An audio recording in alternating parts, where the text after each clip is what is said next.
مشکل کی اس گھڑی میں پاک فوج عوام کے شانہ بشانہ کھڑی ہے۔ سیلاب متاثرین کی مدد کے لیے پاک فوج کا جھنگ، چنیوٹ اور گرد و نواح میں ریسکیو آپریشن جاری ہے۔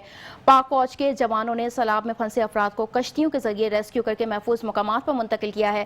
ریسکیو کیے جانے والے افراد میں بزرگ، شہری، بچے اور خواتین شامل ہیں۔ متاثرین سیلاب کی جانب سے پاک فوج کے ریسکیو اینڈ ریلیف آپریشن کو سراہا جا رہا ہے۔ آپ کو بتا رہے ہیں مشکل کی اس گھڑی میں پاک فوج عوام کے شانہ بشانہ کھڑی ہے۔ سیلاب متاثرین کی مدد کے لیے پاک فوج کا جھنگ، چنیوٹ اور گرد و نواح میں ریسکیو آپریشن جاری ہے۔ پاک فوج کے جوانوں نے سیلاب میں پھنسے افراد کو کشتیوں کے ذریعے ریسکیو کر کے محفوظ مقامات پر منتقل کیا۔